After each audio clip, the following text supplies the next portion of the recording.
یہ بڑا عظیم صحیفہ ہے کہ ہمارے درمیان سے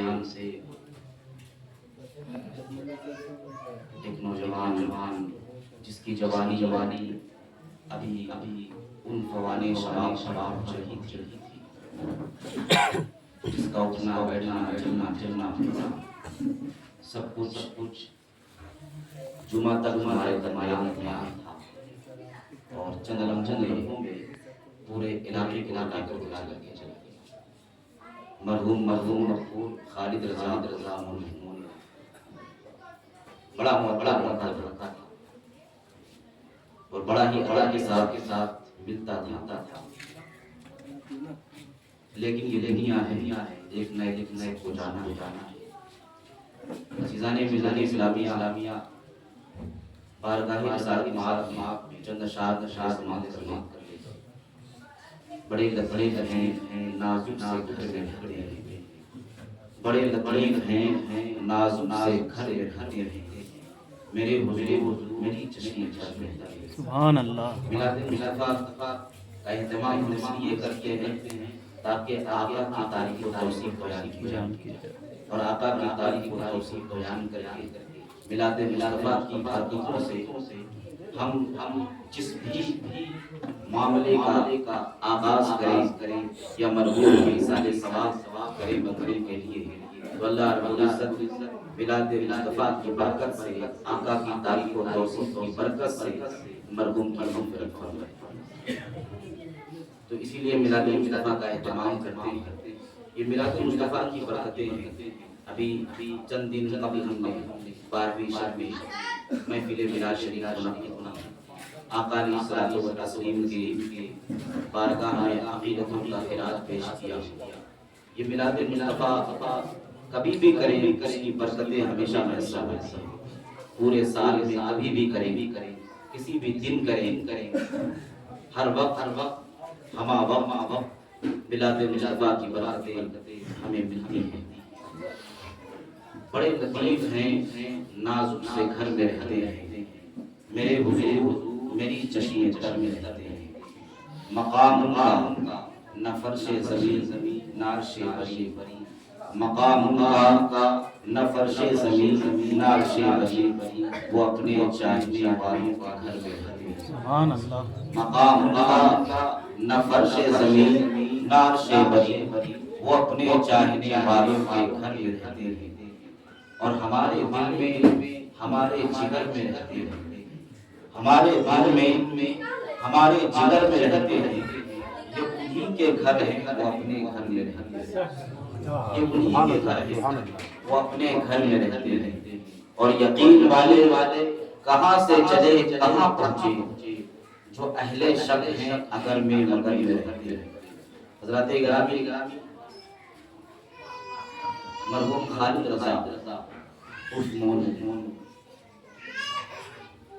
مرضی مولا یہ تھی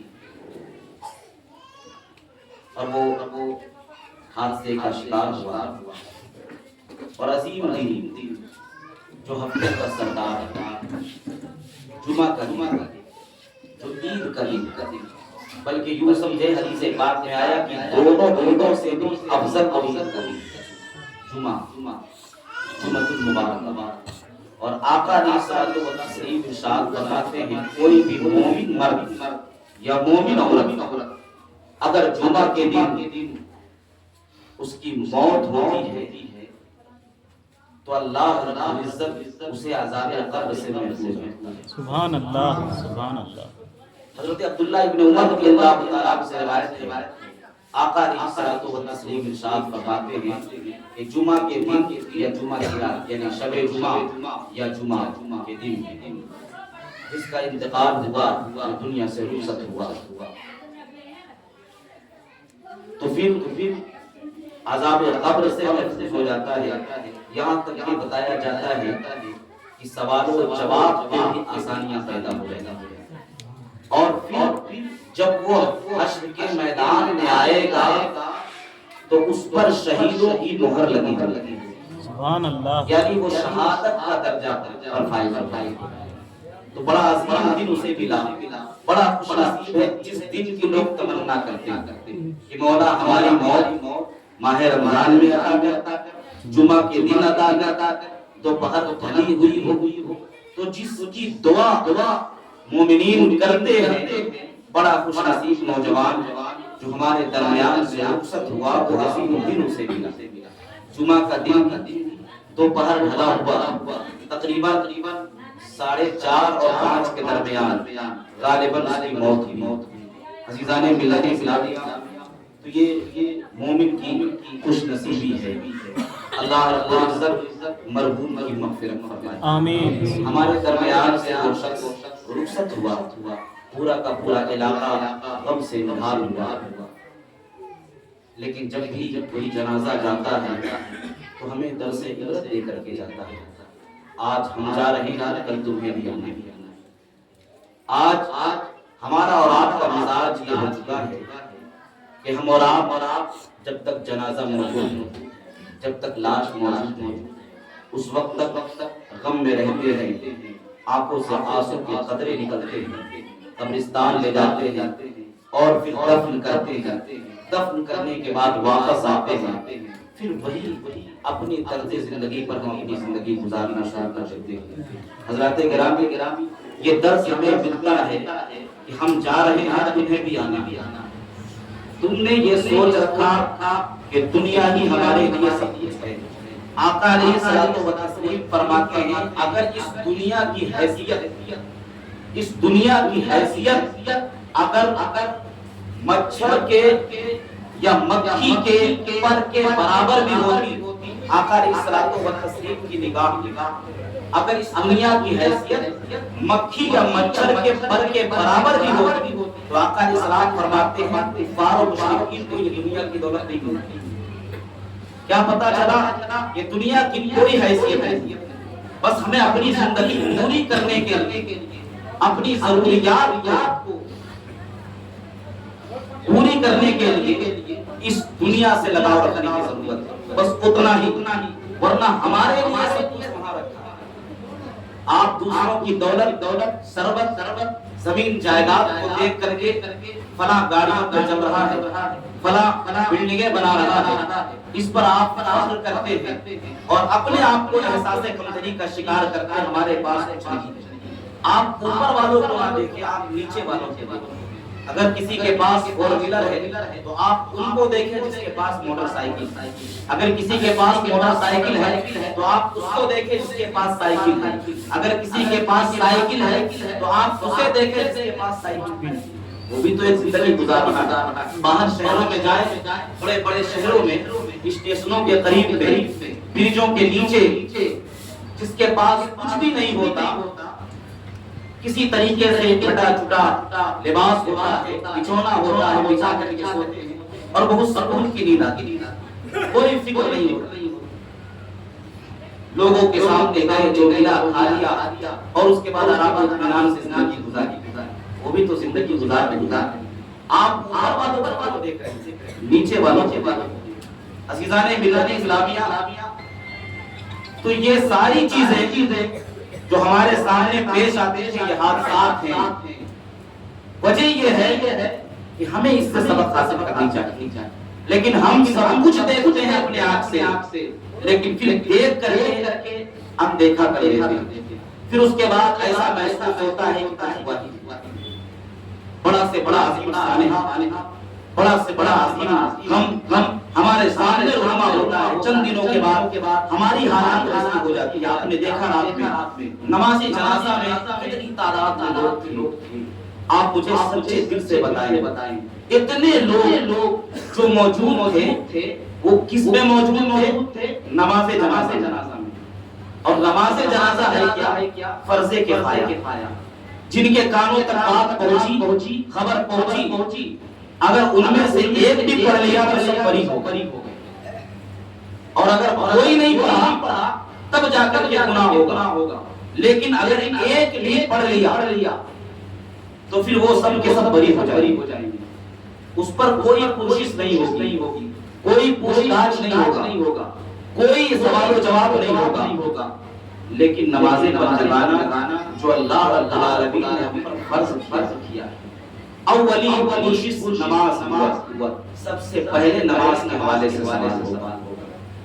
آپ نے کبھی غور کیا نماز جنازہ میں اتنی بھیڑ جو فرض کفایہ ہے اور جو فرض عین ہے، جس کا حساب ہمیں دینا ہے، جس کا جواب ہمیں دینا ہے، ہم نے اس پر کتنی پابندیاں۔ آپ سو رہے ہیں، رات کے بعد آپ سوئے اور سونے کے بعد آپ کی آنکھ نہیں کھلی، آپ کی روح نکل گئی، پھر اس کے بعد کیا ہے؟ ہمیں اور آپ کو بھی جب ہماری روح نکلے گی اسی طریقے سے قبر میں لے جا کر دفن کر دیا جائے گا۔ پھر اس کے بعد کیا کام آئیں گے جو ہم نے دنیا میں کیے اچھے اعمال۔ اگر آپ نے پابندیاں کی تو یہی نماز آپ کے قبر کو روشن کرے۔ لیکن اتنا دیکھنے کے باوجود بھی کیوں احساس نہیں ہوتا، کیوں اپنے زندگیوں میں نکھار نہیں آتا؟ میں بس یہی چند باتیں آپ حضرات کی گزار کرنا چاہتا ہوں۔ بڑا عظیم لمحہ ہے یہ، دکھ کا ماحول ہے، غم کا ماحول ہے۔ ایسے میں آپ دیکھیں اللہ رب العزت نے ہمیں کس لیے پیدا کیا؟ اللہ فرماتا ہے الذی خلق الموت والحیات لیبلوکم ایکم احسن عملا۔ زندگی اور موت اللہ نے پیدا کیا کیوں؟ لیبلوکم، تاکہ تمہیں آزمائش میں ڈالے۔ اللہ رب العزت فرماتا ہے لیبلوکم، تاکہ تمہیں آزمائش میں ڈالے، آزمائے احسن عملا، کہ تم میں زیادہ بہتر اعمال کس کے۔ اور اللہ کے نزدیک سب سے بڑا عزت والا، سب سے بڑا عزت پانے والا کون ہے؟ اللہ فرماتا ہے ان اکرمکم عند اللہ اتقاکم، جس کے بعد سب سے زیادہ نیک اعمال ہیں وہی اللہ کی بارگاہ میں عزت پانے والا۔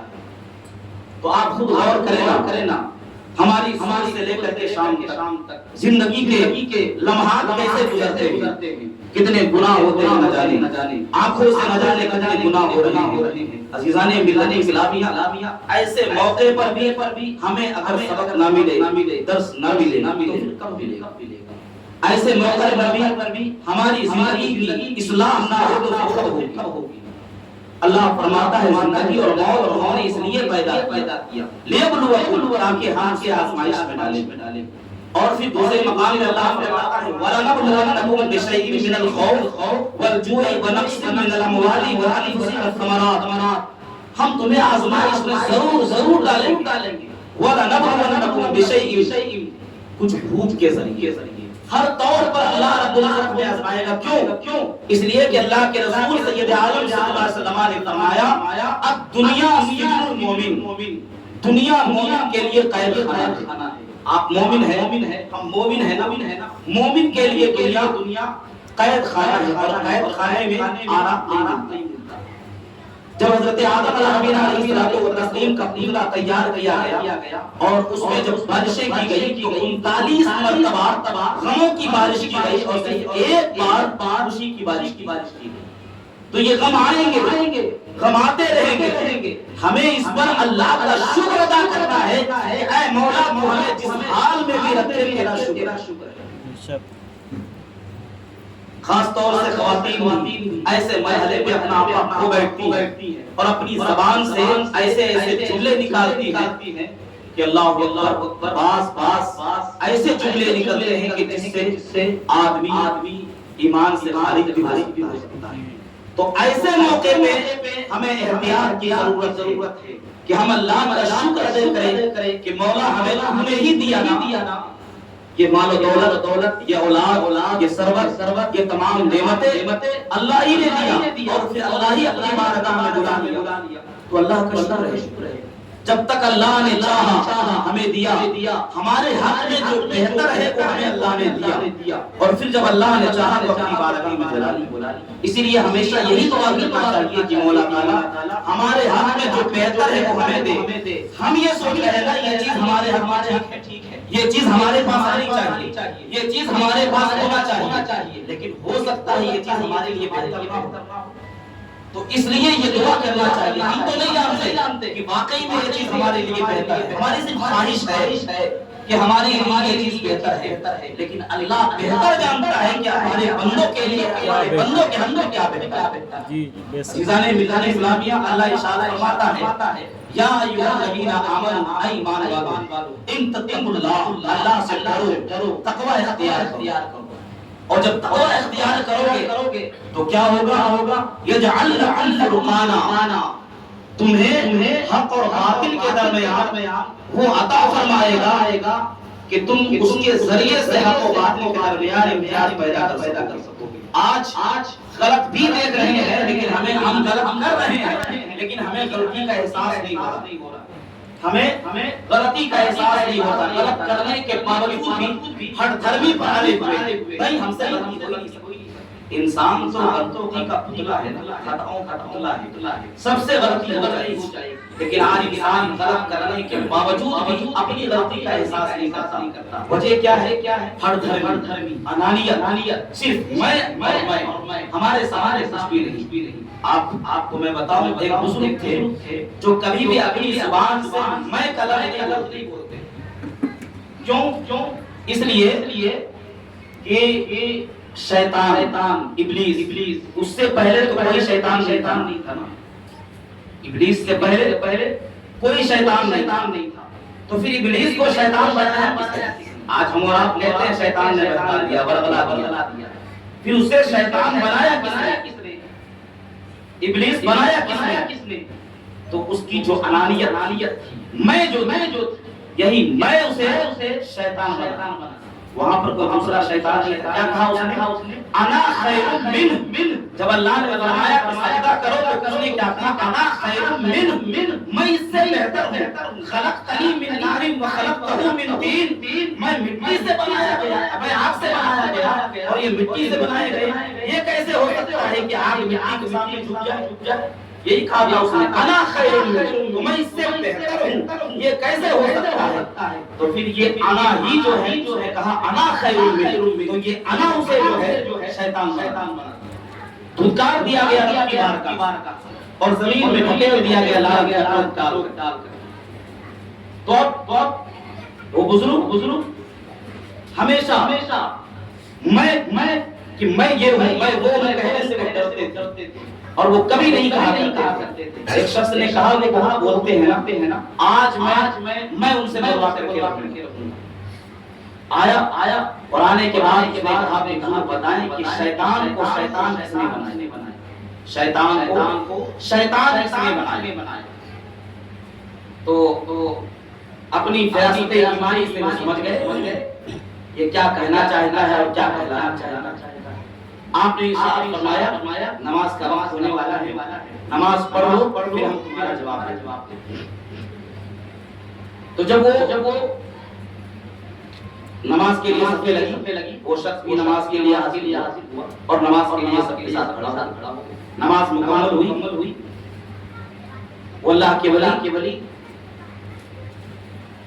مقتدیوں کی طرف پھیرتے، سلام پھیرنے کے بعد ارشاد فرماتے ہیں وہ کون تھا جس نے پوچھا کہ شیطان کو شیطان کس نے؟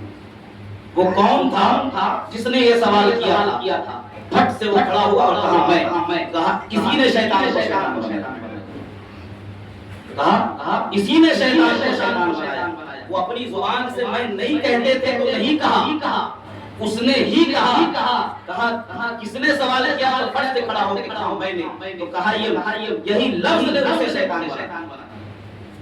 بات سمجھ میں آ رہی؟ تو یہ انانیت یہ سب کب تک ہے؟ آج آنکھیں بند ہوئی، پھر اس کے بعد آج ہم اور آپ تھوڑی باتوں میں جھگڑ پڑتے ہیں، اپنے رشتہ داروں، اپنے اقربا سے، رشتہ داریاں تعلق توڑنا کس وجہ سے ہونا چاہیے؟ رسول پاک صلی اللہ علیہ وسلم کی نسبت کی بنیاد۔ اگر کوئی گستاخ ہے، بدعقیدہ ہے، مذہب ہے، تو یقیناً لازم ہے کہ اس سے اپنی رشتہ داریاں تعلقات توڑ دو، لیکن پھر اپنا بھائی ہے اور چھوٹی چھوٹی وجہ سے لڑائی جھگڑے فسادات ہو رہے ہیں۔ بھائی اگر کسی نے دعوت نہیں دیا تو آپ اس کے لیے رشتہ داریاں توڑ دے۔ اگر کسی نے بلایا نہیں اور آج تو یہ معاملہ آ گیا کہ کارڈ بھیجے شادی کا اور فون نہیں آیا تو بھی نہیں گئے، رشتہ داریاں ٹوٹ گئی۔ عزیزان ملت اسلامیہ، یہ چھوٹی باتیں، یہ چند باتیں، یہ چند پیغامات میں اس لیے دے رہا ہوں کہ آج یہ ساری چیزیں چل رہی ہیں۔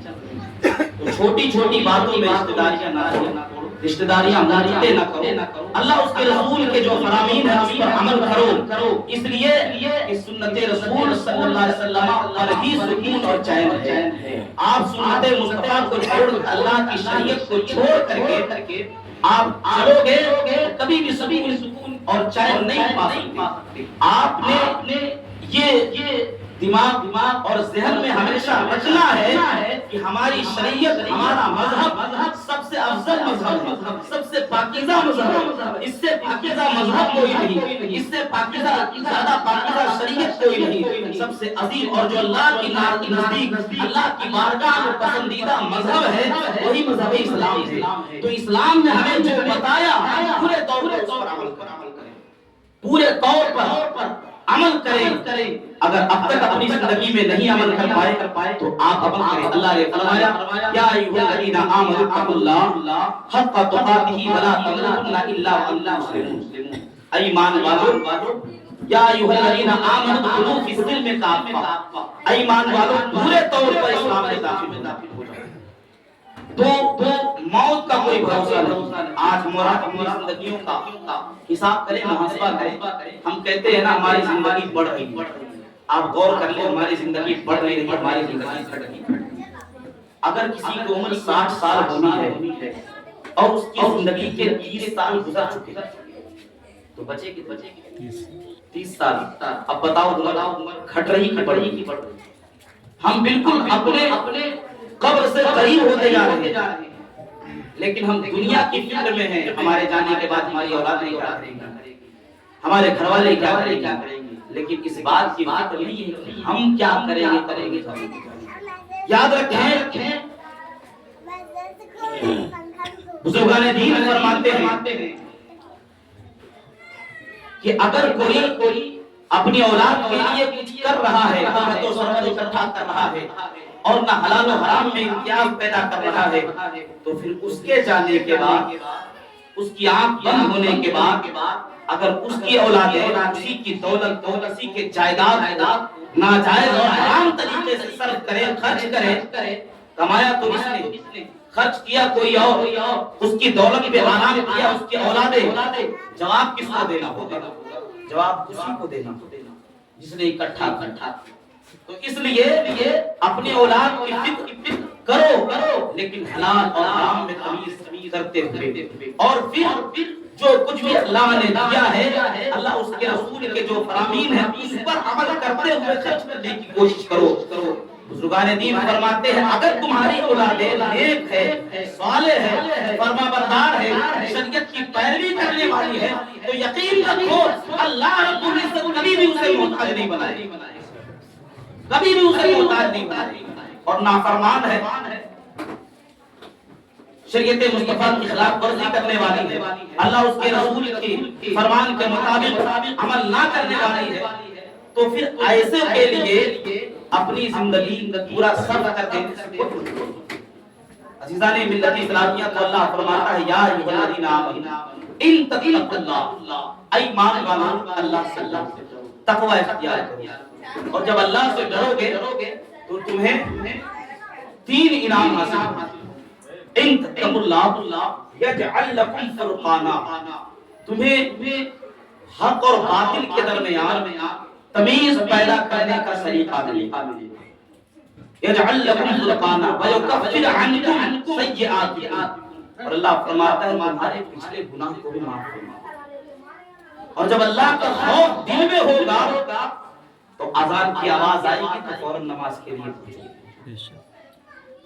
اللہ کا خوف اگر دل میں نہیں تو پھر کبھی بھی تم نماز کے لیے حاضر نہیں۔ سب سے پہلے اللہ کا خوف، پھر رسول کائنات صلی اللہ علیہ وسلم کی محبت، اس لیے کہ ہمارے لیے تو ہر جگہ میرے آقا صلی اللہ علیہ وسلم کام آئیں گے، دنیا میں بھی انہی کے صدقے سے، انہی کے وسیلے سے ہماری زندگیوں میں بہار آئے گی، آخرت میں بھی ہماری شفاعت نہیں کروائیں گے۔ تو ایسا کام کر جائیں کہ میرے آقا صلی اللہ تعالی علیہ وسلم ہمیں دیکھ کر موت ایک ایسی چیز ہے، آپ دیکھیں نا وہ چیز جو ہم دنیا میں رہ کر کے حاصل نہیں کر سکتے۔ آج لوگ پاسپورٹ ویزا بناتے ہیں، مدینہ طیبہ حاضری ہو جائے، سرکار دو عالم صلی اللہ علیہ وسلم کی بارگاہ میں حاضری کا شرط بن جائے، پیسے خرچ کرتے ہیں، مال و دولت جمع کرتے ہیں تاکہ آقا کی بارگاہ میں کسی طریقے سے پہنچ جائیں۔ وہاں پہنچنے کے بعد بھی روزہ انور کی زیارت ہوتی ہے، لیکن مومن کی موت ایک ایسی چیز ہے کہ جب وہ مومن مرتا ہے اور قبر میں جاتا ہے تو حالت بیداری میں رہنا چاہتے ہیں۔ اس سے عظیم شرف، اس سے بڑا شرف اور کیا ہے؟ عزیزان ملت اسلامیہ آپ دیکھیں تو یہ موت بھی بڑی عظیم نعمت ہے۔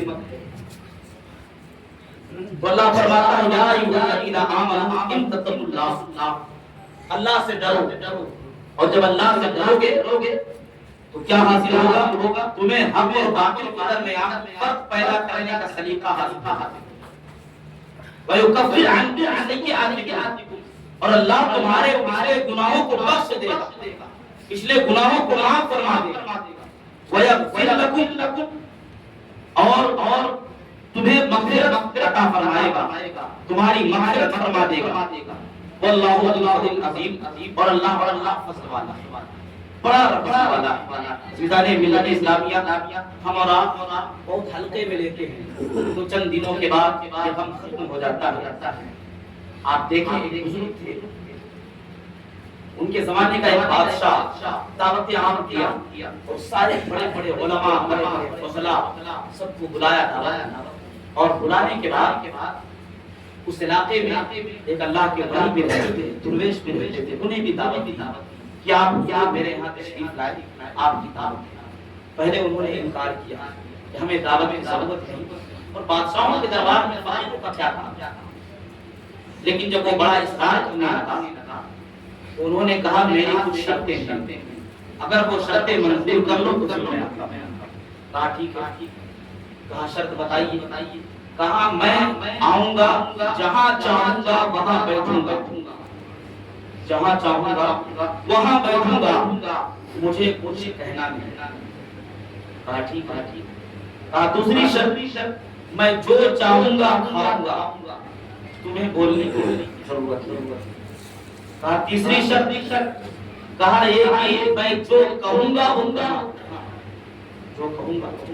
وہ کرنا پڑے گا، اپنے اپنے اعمال کے غور کریں، اور یہ نصیحت آموز واقعہ سامنے۔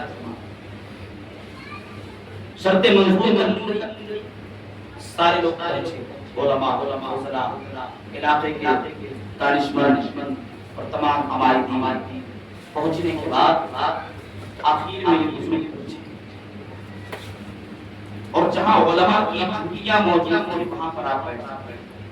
سارے لوگ دیکھ کر کے کھڑے ہو گئے، آپ یہاں کیوں بیٹھے؟ حضور آئیے، تخت لگا ہوا ہے، کرسی لگی ہوئی ہے، آپ وہاں تشریف رکھیے۔ کہا میں نے کہا تھا میں جہاں چاہوں گا بیٹھوں گا، مجھے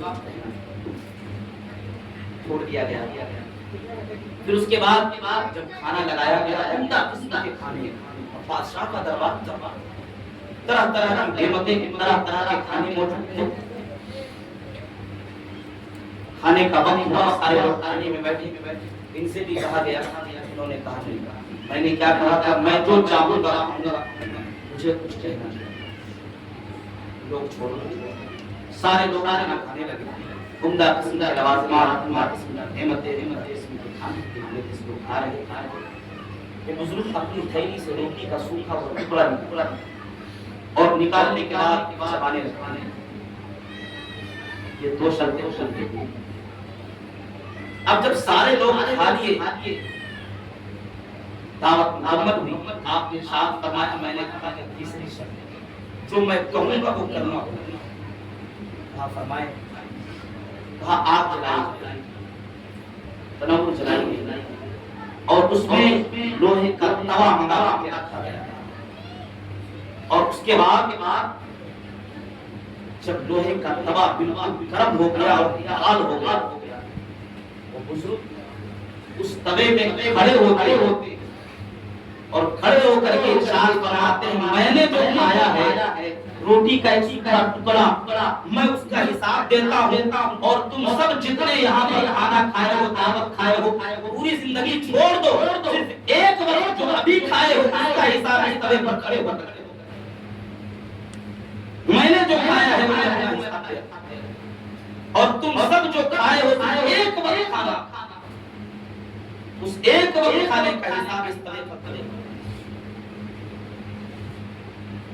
اور اس کے بعد وہ کسان اس توے سے نیچے آتے پاؤں میں ذرا ذرا چلنے کا سارے لوگ کہنے لگے آپ اللہ کے ولی ہیں آپ اللہ کے محبوب ہیں اللہ کی بارگاہ کے محبوب ہیں آپ یہ کر سکتے ہیں ہم سے نہیں ہو سکتا اس بزرگ نے فرمایا تم بول رہے ہو اللہ کے محبوب ہیں اللہ کے ولی ہیں اللہ رب العزت تم سے حساب لے گا ایک وقت کا نہیں پوری زندگی کا حساب لے گا تم اللہ کی بارگاہ میں کیا کہو گے ہم اللہ کے ولی نہیں ہم اللہ کے محبوب نہیں ہم کسی حساب لیں وہاں تو سب کو حساب دینا اور ایک وقت کا نہیں پوری زندگی کا حساب دینا عزیزان ملت اسلامیہ اس لیے یہ اللہ کا خوف نماز کا وقت ہو جائے نماز کے لیے حاضر ہو جائے یہ جو ہے سنت رسول صلی اللہ علیہ وسلم بظاہر یہ ایک سنت ہے جو نظر آتی ہے جب قبر میں بندہ جائے گا یہ سنت سجا کر کے تو مصطفیٰ دیکھ کر کے کوئی ایک بندہ کھڑے ہو کے وعدہ کر سکتا ہے کہ آج سے میں سنت مصطفیٰ پر رہوں کوئی ایک بندہ آج سے میں راضی رکھوں گا اور سرکار اسلام کی سنت پر ہے کوئی ایک بندہ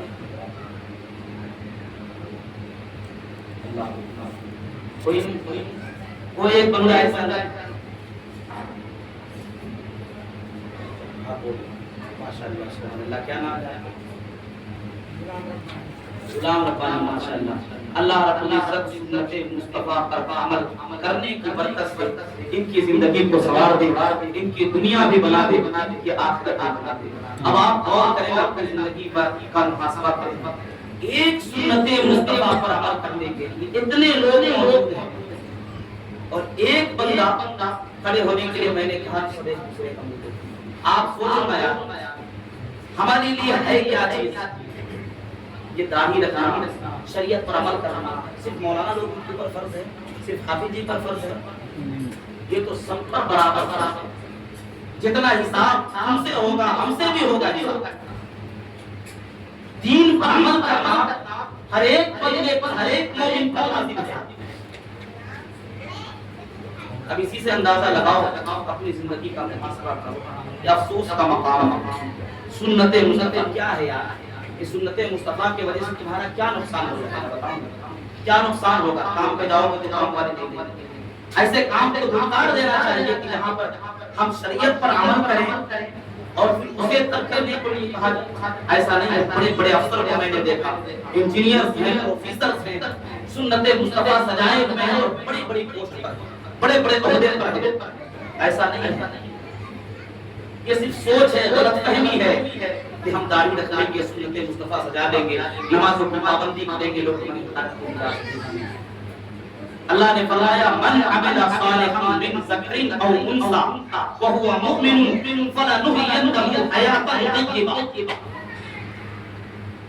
مومن مرد ہو یا مومن عورت دنیا و آخرت دونوں اگر بہتر بنانا چاہتے ہیں تو من عمل صالحا من ذکر او انثى وهو مؤمن وہ نیک اعمال کرے اچھے اعمال کرے نمازوں کی پابندیاں کرے سنت پر عمل کرے من عمل صالحا من ذکر او انثى وهو مؤمن اگر وہ مومن ہے فلنحيينه حیاة طیبہ تو اللہ ان کی آخرت کو سنوارے گا آخرت سے پہلے دنیاوی زندگی اس کی سنوارے گا دنیاوی زندگی بھی بنانا ہے تو تمہیں دین پر عمل پیدا ہونا ہمیں یقین رکھنا ہوگا ہمارا دین حق ہے تو پھر ہم کسی بھی طرف بھٹک کر کے نہیں جا سکتے، کسی کے طریقے کو عمل نہیں کر سکتے۔ کوئی بھی کام کرنے سے پہلے، کوئی بھی قدم اٹھانے سے پہلے ہم 100 بار سوچیں گے کہ ہمارا دین، ہمارا مذہب، ہماری شریعت اس بارے میں کیا کہتی ہے۔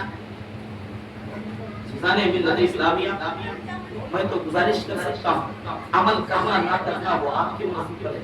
اللہ سب کو توفیق عطا فرمائے، نماز و پابندی کرنے کی، سنت مصطفیٰ پر عمل پیرا ہونے، صرف ایک سنت مصطفیٰ یہ نہیں، بہت ساری سنتیں ہیں، آپ ایک ایک پر عمل کرنا شروع کر دیں۔ جس طریقے سے آپ لوگوں کی عیب دیکھتے ہیں، فلاں چیز کا یہ عیب ہے، یہ خامی ہے، یہ کمی ہے، اگر اس کے بجائے یہ دیکھنا شروع کر دیں فلاں کے اندر یہ خوبی ہے اور پھر اس پر عمل کرنے لگ جائے، واقعی میں پورے علاقے میں قیامت۔